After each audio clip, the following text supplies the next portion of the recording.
하고 아주 우연한 인연이 있으시더라고요. 그게요. 그 양반이 전학년 회장을 했어요. 전국 학생연합. 네, 회장. 네. 고대 학생회장. 고대 학생회장 겸.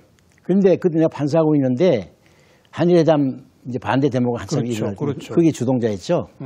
6.3 사태 보통. 예, 소위 6.3 사태입니다. 그래서 정부부에 잡혀가지고 난 뭐 전혀 모르는 사람이니까 그런 거 모르고 그런 잡혀간지는 몰랐는데 신문에 나는 것도 아니고 학생처장이 고대 우리 선배인데 이분이 와가지고 신원보증 해달라고 해서 누구냐 했더니 그냥 정부부에서 믿을 만한 분이 신원보증 해주면 참작하겠다고 하는데 교수는 소용없고 뭐 판사가 해줘야 된다. 판사나 뭐 이런 사람들이 해달라고.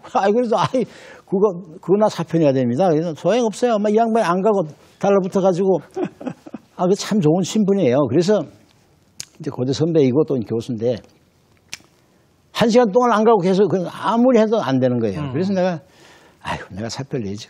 당신이 그 정도로 그 학생을 보호하겠다고 그러면 내가 뭐 해주고 문제가 생기면 그만두겠다 하는 그런 각오로 써줬는데 일면식도 없는데 써줬죠. 이제 학생처장 그것 때문에. 신원보증을. 근데 그 후에 다 잊어먹었지 내가 그 기억하겠습니까? 예. 한 4년인가 3년여 됐는데 어떤 뭐 젊은 사람이 와가지고 명함을 명함을 또 보니까 현대건설 이사예요. 현대건설 이사. 난 모르는 사람이. 초고속 승진했었으니까 그때. 돌려보내라고 했더니 뭐 사건 부탁한 게 아니고 단순히 인사하고 가겠다. 얘기를 하면은 금방 알아 누군지 아이덴티파이가 된다. 그러니까 잠깐만. 그래서 가라 근데 자꾸 어떻게 생겼냐 했더니 젊은 학생같이 생겼다 그래서 그럼 사기꾼이구나 가라고 했는데 그래서 하도 이 여자 직원이 나쁜 사람은 아닌 것 같다고. 그래서 그동안 이게 무슨 젊은 놈이 말이야 무슨 상무니 이사니 뭐니 잠깐만 보자고 했더니 죄송하다고 자기가 사실 그때 그 학생이었다고 그래가지고 네가 학생이냐 이래가지고 인연이 된 거예요. 예. 그래 그 후에 그 친구가 이제 이 얘기는 뭐 태국에 파견 나가요 오래 있다가 이제 와가지고 그 다음에 정신없이 승진하고 뭐 하다 보니까 이렇게 늦게 인사를 와서 죄송합니다. 무슨 그걸 끝난 거지 뭐 나한테 뭘 했다고 그러냐 했더니 이게 자기가 잊을 수가 없다고. 그래 둘이만 만나가지고 자주 밥을 먹었어요. 네. 근데 그때 함부로 얘기 못하는 그 둘이 뭐 다 회사 일이든 나라 일이든 마음껏 실컷 얘기들 했죠. 대통령 재임 시절에도? 그런데 내가 이제 그 양반이 서울시장이 되면서 서울시장이 되기 전인가? 된 후인가? 왜 이제 국회의원 입후한 일이 있어요. 예, 국회의원 먼저 했죠. 그때 정치 역시 하려고 했구나. 근데 나는 그 특정한 사람을 위해서 봉사하거나 특정한 정권을 위해서 봉사하는 체질이 아닙니다. 그래서 개인적으로 친하다는 거 하고 정치를 하니까 나도 같이 하고 사업을 하니까 같이 사업하고 이건 아니다. 이게. 아니죠. 그건 이제 우리가 구별해야 되니까. 우정은 우정대로 가고. 그래서 이제 서울시장 하실 때도 뭐 행사만 있으면 초청장이 오는데 내가 안 가니까 집사람이 왜 그렇게 안 가느냐 하고 가서 그래서 우리가 우정을 끝까지 가려면은 정치하는 사람 근처에 내가 안 가야 된다고. 나도 안 해야 되지만. 정치나 권력 이런 쪽하고는 정말 철저히 선을 그으시는군요. 그렇게 살았어요. 그러니까 이렇게 편하게 마음 편하게 노후를 살지. 주변에서는 출세길만 열리면 왜 안 가느냐 이렇게도 볼 수 있겠는데. 그런 소리도 좀 듣죠. 어쨌든 그게 이제 나는 천상 법률가다. 예, 그렇습니다. 그런데 이 판사를 그만두시고 제가 오늘 프로그램 시작하면서도 얘기했는데 법무법인, 로펌 이런 단어조차 생소하던 시절에 이 한국형 토종 법무법인 만들어야 되겠다. 예, 그게 지금 누구나 알만한 굴지의 법인을 만드셨어요. 근데 그 변호사 그 사표 내면 어떡할 거냐, 뭘 할 거냐. 그래 사법연수원 교수할 때부터 그 고민을 한 거예요. 근데 그 일선 재판장만 하다 보면은 로펌에 관한 이론과 정보라든가 이런 그 정책적이고 사법 정책적이고 사법 역사적인 그런데 접할 기회가 없는데 사법연수원 교수를 하다 보니까 그런 데 관한 책도 보게 되고 정보도 갖게 되다 보니까 배우셨구나 그때. 이게 뭔가 로펌이라는 제도가 있고 있는데 우리나라는 아직까지 그런 것이 이제 눈을 못 떠가지고 간단히 말씀드리면 우선 인권옹호라는 것이 여러 가지 다양한 의미로 사용해야 되는데 대한민국이라는 나라나 우리나라 재벌이라는 회사도 그 당시에 일본이나 미국의 재벌들 만나면 이게 뭐 소위 중소기업 정도로 취급을 받고 그렇죠. 신생기업 수준이죠. 그러니까 예. 우선 그 기업이라든가 대한민국이라는 나라 자체도 인권 옹호를 해주는 사람이 있어야 되는데 국제 무대에서 그런 역할을 해야 될 변호사 역할이 별로 하는 사람이 없고 또 하나는 이 꼭 그런 인권 차원이 아니라 이 국력이 신장함에 있어서 사건이 아니라 사전에 이 어드바이서리 오피니언이라든가 무슨 자문해주는 예, 그런 역할들이 예. 분야도 넓어지고 전문화돼 가고 있는데 그렇죠, 그렇죠. 이걸 아무도 제대로 안 해준다고 그러면 법률가들이 자기의 시대에 상응하는 역할을 포기하거나 외면하는 거 아니냐. 맞아요. 그렇다면 그렇게 하려면 혼자는 안 되고 이제는 그건 할 수 없이 로펌이라고 하는 전문화된 변호사들이 여럿이 모여야 된다. 그것이 이제 미국의 이제 로펌 역사를 보니까 이제 나오거든요. 변호사 혼자서는 절대 못하는 거죠. 그래서 이제 복잡한 거. 그러려면 돈이 있어야지 내가 돈도 없는 사람이 할 수 있습니까? 그래서 80년부터 나가서 6년간 열심히 해서 조금 이제 수도고 해가지고 이제 86년도에 이제 오가나이징을 했죠. 네. 그래서 인터내셔널 로펌으로 이제 오가나이징을. 그때까지는 이제 후배들 몇 사람 데리고 열심히. 그래 너희들 내가 이렇게 이제 방향 전환하는데 그러다 보면 초창기에는 나는 좋은데 좀 내가 좀 희생하더라도 너희들은 나 때문에 이제 변호사 한참 해서 물이 이제 한 5, 6년 해서 이제 물이 올랐는데 너희들이 내 사무실에서 우리가 셋이만 나눠 먹을 때가 아니라 이제는 이걸 여러 사람을 모집해서 인재 길러려고 그러면 해외 연수도 보내줘야 되고 뭐 그렇죠. 또 전문화 과정에서 여러 가지 투자가 필요하고 한데 교육도 해야 되고. 예, 그런데 이놈들이 뭐 다 먼 선배님 하는 거 다 우리 찬동입니다. 그래가지고 그 친구들한테 참 미안한 생각이 드는데. 그런데 그렇게 일궈서 지금은 변호사 숫자가 거기가 1,000명이 넘죠 아마? 아니 변호사는 그렇게 안 되고요. 그러니까 전체 직원이 보면. 전체 직원은 1,000명이 넘습니다. 그러니까요. 예, 변호사만 한 400여 명 되죠. 그리고요. 그리고 외국 변호사 한 30여 명 되고 뭐 변리사, 공인회계사 각종 전문 자격증 가진 그런. 예, 전부 전문. 네. 근데 그게 바로 이제 정말 글로벌 시대, 국제 경쟁 시대에 또 게다가 이제 FTA를 통해 가지고 이제 우리 법률 시장도 곧 개방되지 않습니까? 네. 근데 주요 선진국들은 이미 그런 초대형 로펌 시대로 가고 있는데 우리나라는 좀 뒤늦었는데 어찌 보면 김 변호사님 덕분에 우리도 대형 로펌 시대라는 걸 연 거 아닙니까? 뭐 제 덕분이라고 할 수는 없고 솔직히 간단히 말씀드리면 그때 해외에 가서 공부를 하고 온 사람들이 몇 사람이 있었는데 그분들이 이제 소위 이제 경제개발 과정에서 자본이나 기술 이전이 이루어지는 과정에서 자문도 해주고 하는 그런 소위 국제 로펌은 아니고 국제 법률 사무소를 개인 사무소를 경영하는 사람이 있었는데 네네. 이 사람들이 인재를 안 길러주는 거야. 그러니까 그 사람들이 또 죽고 나면 은퇴하고 나면 흔적 없이 사라지고 그동안에 쌓여있던 여러 가지 축적된 무형의 자산이 다 없어지는 거예요. 그리고 과거에 소송을 위주로 하시는 분들 중에서도 아주 훌륭하고 존경하는 분들이 있었는데 돌아가시고 난 다음에 전혀 이것이 전수가 안 되는 겁니다. 노하우가 축적이 안 되는 예, 그러니까 거죠. 예. 이 법조 문화에 전수가 안 되는 거예요. 그러니까 로펌이라는 게 또 그래서 필요한 거예요. 이게. 그렇죠. 예. 예. 그래서 이제 여러 가지 다양한 목적이 있는데 지금도 비슷합니다만은 빠른 추격자 모든 분야가 fast follow 해가지고 네. 선진국이라든가 뭐 앞서가는 분들 펴가지고 빨리 흉내내는 거 아니었습니까? 우리 역사가 그렇죠. 우리 산업화의 그러니까 역사가. 우리 예. 현대센사 그런 거죠. 현대사가.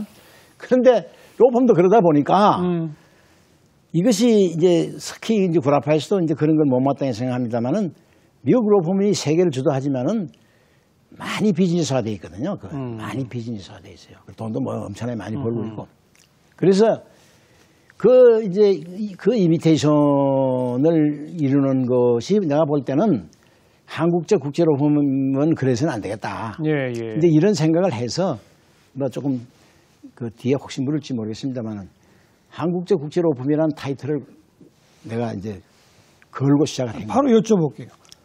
한국적이라는 게 거기 왜 필요합니까? 그러니까 그게 간단히 말씀드리면 우리는 미국의 좋은 점은 따라가지만은 서구나 선진국에 그대로 모방은 안 된다. 우리 실정에 맞아야 된다.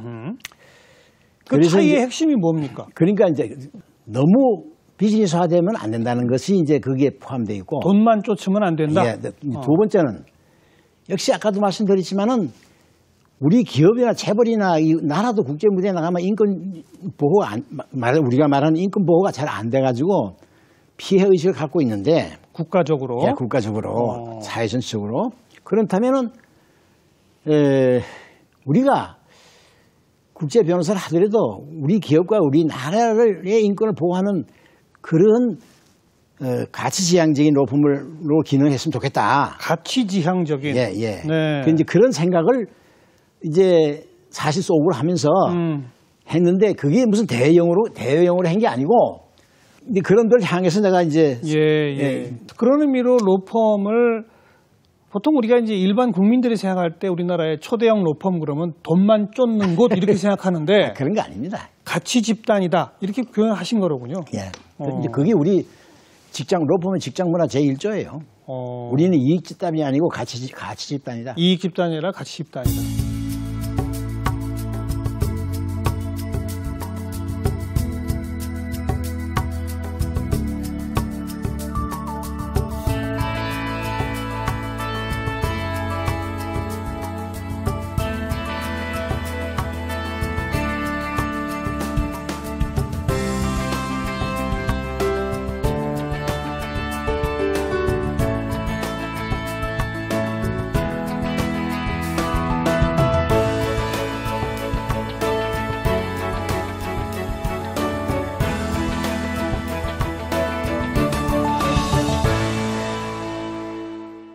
단도직입적으로 한 2단계, 3단계 정도로 여쭤볼게요. 네. 지금 굴지의 대형 로펌이 요즘 가습기 살균제 사건으로 시끄러운 거 혹시 변호를 맡고 있습니다. 어떻게 생각하십니까? 그건 맞는 것 자체가 잘못되다는 건 생각하지 않습니다. 이제 사건을 맡으면 그 실체를 다 이제 파악할 수밖에 없어요. 파악해야죠. 그래도. 파악 못하고는 그 변호사 못하죠. 역할을 못하니까. 그러면 그때 변호사 도를 지켜야죠. 아니 살인범도 간첩도 변호사가 변론할 땐 해야 되지 않습니까? 그런데 무슨 도를 지켜서 해야 한다. 예, 그런데 자기 변호사 도를 지켜야지. 그러니까 그게 이제 저는 그 케이스를 구체적으로 관여 안 해서 잘 모르겠는데 사실관계를 모르면서 뭐라고 코멘트하기는 좀 조심스러운데. 일반적으로는 그렇습니다. 이 언론이 이 여론을 타고 뭐 자꾸 이렇게 좀 확대 재생산하는 듯한 그런 기질이 좀 있어요. 그래서 그런 케이스인지 실제가 그런 것인지 그거는 잘 모르겠습니다. 그건 밝혀져야죠. 밝혀보면 알겠죠. 예, 지금 이제 어쨌든 진행 중인 사건이니까. 그건 반드시 밝혀야 됩니다. 어쨌든 그 법무법인에서 연구 보고서의 뭐 조작인지 왜곡인지 짜집기인지는 모르겠으나 어떤 그런 것이 현재 이제 구설수에 올라 있다. 거기까지만 얘기를 하죠. 예, 그 정도에 되겠죠. 바로 그 법무법인이 또 우리 근로정신대 할머니들이 일본의 미쓰비시를 상대로 하는 소송을 내는데 미쓰비시 쪽 대리인을 합니다. 이건 어떻게 생각하십니까? 아니 그것도 일률적으로 그렇게 할 수는 없는 얘기입니다. 왜냐하면 우리가 배일 감정이라는 게 이게 사실 중요하고도 필요할 때가 있는데 지금 좀 너무 심해요. 그러다 보면 우리 국제로 고립됩니다. 우리가. 그러니까 이제 국제사회 우리가 10대 경제 대국이 뭐냐 하면서 너무 민족 강점과 민족 정서에 그렇게 들떠서 그러면 소탄 대실하고 이 나라 찌부러지죠. 그렇지 않습니까? 그래서 그런 사건이라 해가지고 한국에서 아무도 안 맡아주면 그러면 한국은 예를 들어 이번 겨울이 그러면 일본인데 일본으로부터 저 친구들은 말이지 전부 무슨 북한 애들처럼 저렇게 막 한 줄을 서가 뛰는 놈들이니까 저건 민주국가라고 할 수 없다. 그리고 우리가 고립되죠. 그러니까 해주는데 다만 변호사 도를 가지고 아까 말씀드린 한국적이라는 말이 그럴 때 바로 그럴 때 발휘가 된다. 근데 이 설명하기가 좀 힘듭니다. 이게. 또 이제 그 다음 단계 단도직입적 질문인데요. 말씀하신 것처럼 한국형의 국제 로펌이고 이익 집단이 아닌 가치 집단이다라고 천명하셨지만 어쨌든 그 큰 조직을 꾸리시려면 아무래도 기업 사건을 많이 할 수밖에 없고 그렇죠. 그죠? 아니, 메인 인컴 소스는 기업이죠. 그러니까요. 그래가지고 거기서 벌어다가 또 뭐 같이 나눴어야죠. 그래서 이 법무법인 자체에서 공익 사업을 별도로 이렇게 조직해서 하시고 변호사들이 그 공익 사업을 하는 것도 업무 시간에서 빼주고 뭐 이러신다면서요? 그거는 원래 말이요. 간단히 말씀드리면 변호사업이 자체가 이익 집단이 아닙니다. 그 가치 집단이에요. 그 가치 집단은 말은 내가 만드는 말입니다. 왜? 법률가 이외의 모든 사람들은 자기 일을 위해서 자기 이익을 추구하기 위해서 직업 선택의 자유 위해서 뭐 다양하게 활동하고 있습니다. 그렇죠. 근데 그거는 민주시민사회에서 당연한 걸로 봐야지. 예. 그거 나쁜 일을 그러면 발전이 없어요. 그런데 그러다 보니까 자유민주주의 사회일수록 컨플릭트가 심화되고 분쟁이 많이 양산이 되게 돼 있습니다. 그런데 그렇죠. 그 자체가 나쁜 게 아니죠. 발전의 동력이 되니까. 다만 어떻게 그걸 갖다가 조정하느냐 하는 문제고 처리하느냐 문제거든요. 그러니까 그거를 아무한테는 못 맡기기 때문에 법률가들한테만 맡긴 거예요. 라이선스 줘서. 그래서 가치가 중요하다. 그렇죠. 아하. 그러니까 태생적으로 국가가 필요해서 만든 직업인입니다. 이게. 근데 다만 변호사는 이런 말이 퍼블릭 서비스라고 할 수 있는데 수입은 국가를 안 받고 공무원이 아니니까 의뢰 있는 것도 받는다. 네. 그래서 변호사라는 직업은 이중성을 갖고 있는 거예요. 그렇죠. 예. 이익과 이익을 서로 추구하니 충돌이 생길 수밖에 없고 그걸 조정하는 전문 집단은 가치를 추구해야 한다. 그렇죠. 그런 단어. 예, 그래 국가 존재 이유고 법률이 존재 이유죠. 그게 법률이. 네. 그 한국형 국제 로펌 그리고 가치 집단을 전체 소속 변호사의 제1 모토로 하는 뭐 여기까지 말씀을 들었는데 근데 딱 65세 되던 해에 그만두셨어요.